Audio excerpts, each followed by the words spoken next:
Paper अध्ययन श्रृंखला में आज हमारा पेपर है रीट 2022 का सेकंड लेवल का जो थर्ड शिफ्ट में हुआ था। हम यहाँ पर साइकोलॉजी के क्वेश्चनों को देखेंगे। पहला प्रश्न है, विकास के नियम के रूप में कौन सा कथन सत्य नहीं है? विकास के नियम के रूप में कौन सा कथन सत्य नहीं है? तो यहाँ विकास के लिए प्रत्येक अवस्था समान रूप से महत्वपूर्ण है। यहाँ ये विकास के नियम के रूप में सत्य नहीं है। विकास के लिए प्रत्येक अवस्था समान रूप से महत्वपूर्ण है, यानी प्रत्येक अवस्थाएं समान रूप से महत्वपूर्ण नहीं होती है विकास के लिए।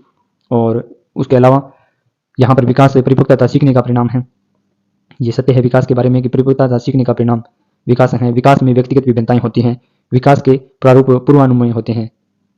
यहाँ पर विकास के नियम के रूप में कौन सा कथन सत्य नहीं था? तो ऑप्शन ए में विकास के लिए प्रत्येक अवस्था समान रूप से महत्वपूर्ण है, ये सही आंसर है।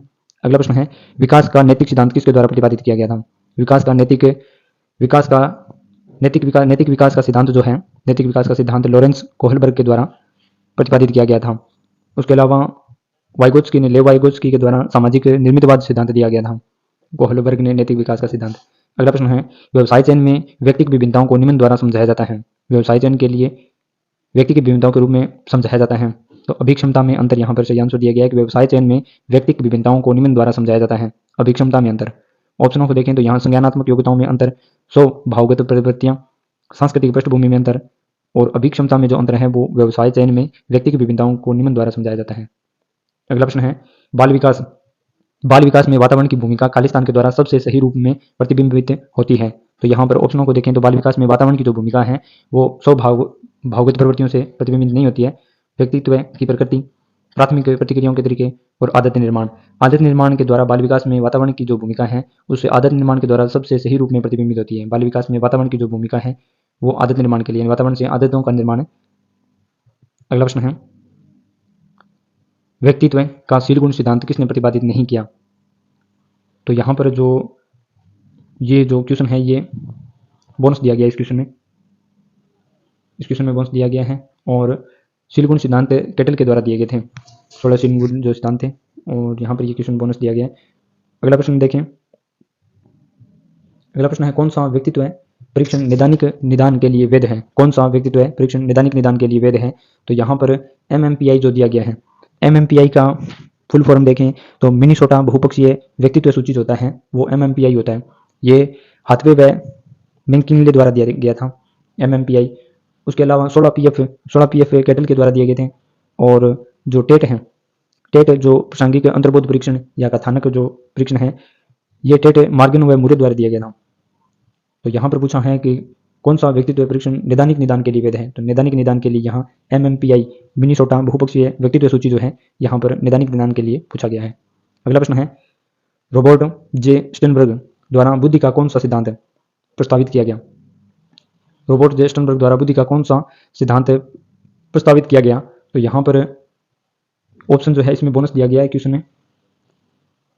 यहाँ पर यदि देखें द्विकारक जो सिद्धांत है, द्विकारक सिद्धांत जो है वो स्पीयरमैन के द्वारा दिया गया था। बहुकारक जो सिद्धांत था वो थॉर्नडाइक के द्वारा दिया गया था। त्रिआयामी सिद्धांत जो है वो गिलफोर्ड द्वारा दिया गया था। और पदानुक्रमी जो सिद्धांत था वो बर्ट व बर्नन के द्वारा दिया गया था।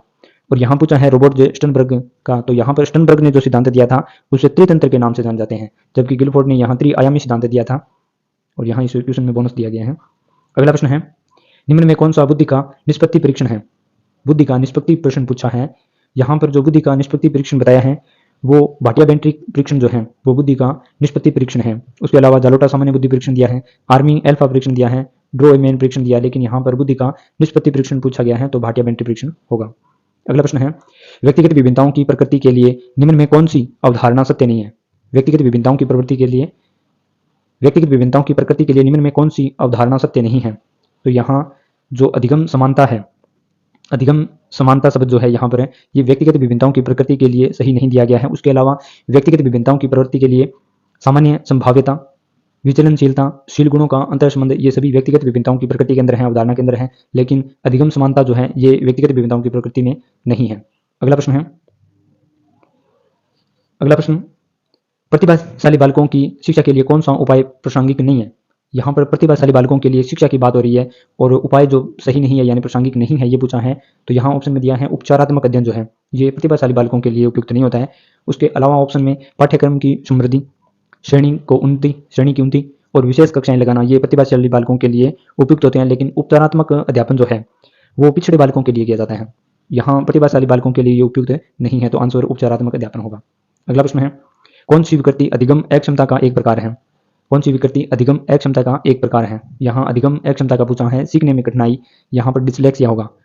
सीखने के लिए यानी अधिगम अक्षमता का प्रकार डिसलेक्सिया होगा। उसके अलावा यहाँ पर जो दिए गए हैं उसमें ADHD जो दिया है, ADHD जो दिया है वो अवधान से संबंधित विकार होता है, जिसमें ध्यान केंद्रित नहीं कर पाते हैं बच्चे, उसे ADHD के रूप में कहा जाता है। उसके अलावा यहाँ एक ऑटिज्म शब्द जो है, ऑटिज्म शब्द जो है ये आत्म विमोह के लिए और या फिर से स्वप्रायणता जिसे भी कहते हैं, आत्म विमोह या स्वप्रायणता के लिए ऑटिज्म शब्द का प्रयोग किया गया है।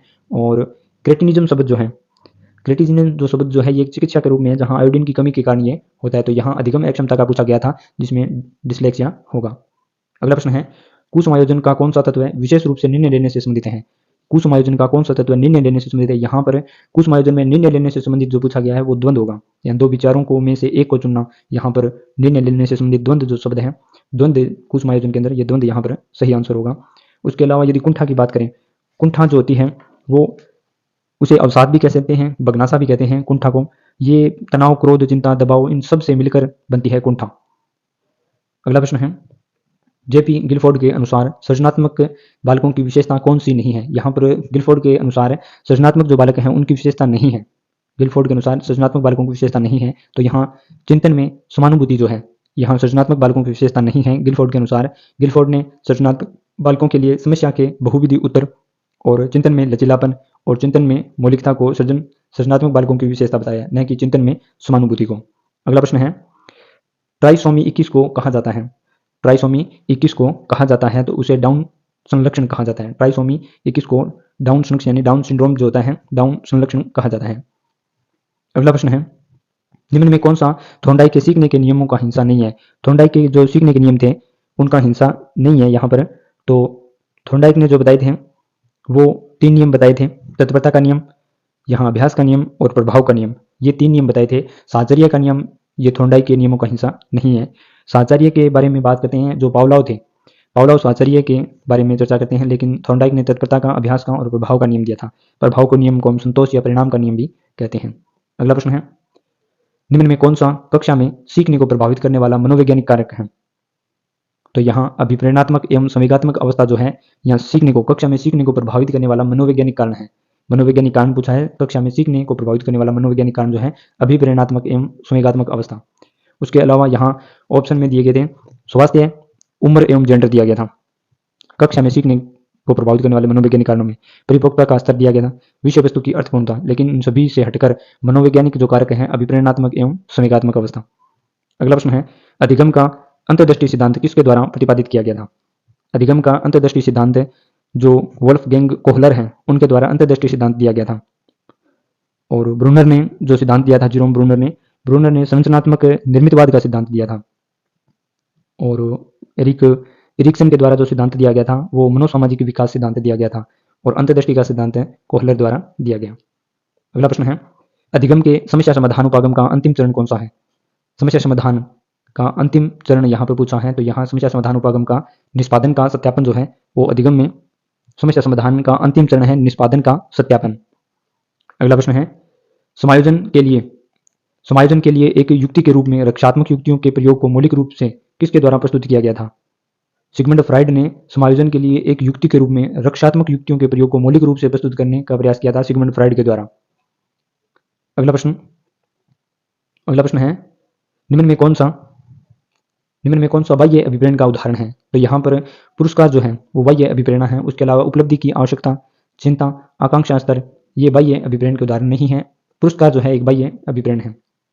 अगला प्रश्न है, निम्न में कौन सा शिक्षण के स्तरों के आधार पर शिक्षण का प्रकार नहीं है? तो यहाँ प्रदर्शन स्तर जो है ये शिक्षण के स्तरों के आधार पर शिक्षण का प्रकार नहीं है। उसके अलावा शिक्षण के स्तरों के आधार पर, स्तर जो होते हैं शिक्षण के, उसके आधार पर शिक्षण बोध स्तर पर होता है, स्मृति स्तर पर होता है और चिंतन स्तर पर होता है, लेकिन प्रदर्शन स्तर पर कभी भी शिक्षण का प्रकार नहीं होता है।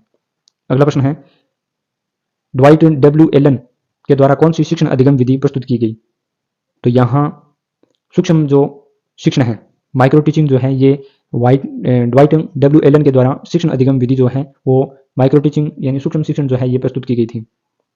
अगला प्रश्न है, अभिप्रेरणात्मक चक्र के 3 महत्वपूर्ण घटक कौन कौन से हैं? अभिप्रेरणात्मक चक्र के 3 महत्वपूर्ण घटक हैं, आवश्यकता, अंतर्नोद तथा प्रोत्साहन। अंतर्नोद को हम चालक के रूप में भी कहते हैं और प्रोत्साहन को उद्दीपन भी कहा जाता है। आवश्यकता, अंतर्नोद तथा प्रोत्साहन जो है ये अभिप्रेरणात्मक चक्र के 3 महत्वपूर्ण घटक होते हैं।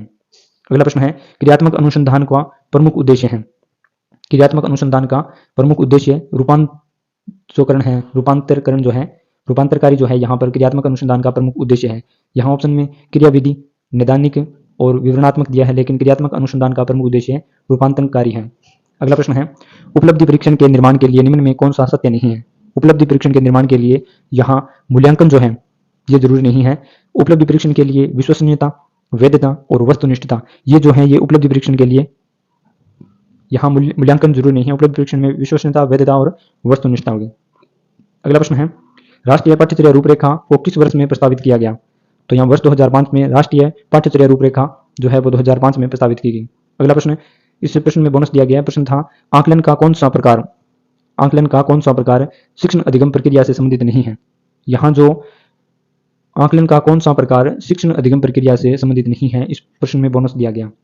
अगला प्रश्न है, जिन प्याजे के संज्ञानात्मक विकास के सिद्धांत में कौन सी अवधारणा संबंधित नहीं है। तो यहाँ जिन प्याजे के संज्ञानात्मक विकास के सिद्धांत में अवधारणा नहीं है, तो यहाँ अधिग्रहण जो है वो जिन प्याजे के संज्ञानात्मक विकास के सिद्धांत में अधिग्रहण नहीं है। उसके अलावा जो स्कीमा शब्द है, आत्मसातकरण शब्द है और व्यवस्थापन जो है ये जिन प्याजे ने संज्ञानात्मक विकास में ये अवधारणाएं बताई थी। उसके अलावा अधिग्रहण शब्द जो है ये संज्ञानात्मक विकास सिद्धांत में अवधारणा नहीं है। अगला प्रश्न है, जिन्स का जोड़ा जो विशेष गुणसूत्र पर एक विशिष्ट स्थान अधिग्रहित करता है तथा समान गुण को नियंत्रित करता है, खाली स्थान कहा जाता है, तो उसे एलील कहा जाता है। दोबारा प्रश्न देखते हैं, जिन्स का जोड़ा जो विशेष गुणसूत्र पर एक विशिष्ट स्थान अधिग्रहित करता है तथा समान गुण को नियंत्रित करता है, उसे एलील कहा जाता है। अगला प्रश्न है, अंतिम प्रश्न है साइकोलॉजी का प्रश्न है, सिगमंड फ्राइड द्वारा प्रतिपादित मनोलैंगिक विकास की अवस्था में कौन सी नहीं है। यहाँ सिगमंड फ्राइड ने 5 अवस्थाएं बताई थी। 5 अवस्थाओं में यहाँ पर जो अंग्रेजी के जो शब्द हैं वो पूछे गए हैं, हिंदी के शब्द नहीं पूछे गए हैं। यहाँ सिगमंड फ्राइड के द्वारा प्रतिपादित मनोलैंगिक विकास की अवस्थाओं में 5 अवस्थाएं बताई थी। पहली अवस्था तो जो थी वो ओरल स्टेज थी, जिसे मुख अवस्था भी कहते हैं, मुख्य अवस्था। दूसरी एनल अवस्था जो थी, जिसे गुदी अवस्था भी कहा जाता है, गुदावस्था, एनल अवस्था। फेलिक अवस्था जिसे लिंग प्रदान अवस्था भी कहा जाता है, और लेटेंसी अवस्था जिसे गुप्त अवस्था भी, और जेनेटिल अवस्था यानी जननेंद्रिय जो अवस्था थी। ये 5 तरह की अवस्थाएं बताई थी। तो यहाँ ऑप्शन में एडिप्स कॉम्प्लेक्स अवस्था जो है ये सिगमंड फ्राइड ने अपने मनोलैंगिक विकास अवस्था में नहीं बताई थी। फ्राइड ने 5 अवस्थाएं बताई, ओरल स्टेज, एनल स्टेज और फेलिक स्टेज, लेटेंसी और जेनेटिल, ये अवस्थाएं थी। तो इस प्रकार के प्रश्न जो हैं वो रीट 2022 की जो सेकंड शिफ्ट थी और सेकंड लेवल की जो थर्ड शिफ्ट थी उसमें पूछे गए थे।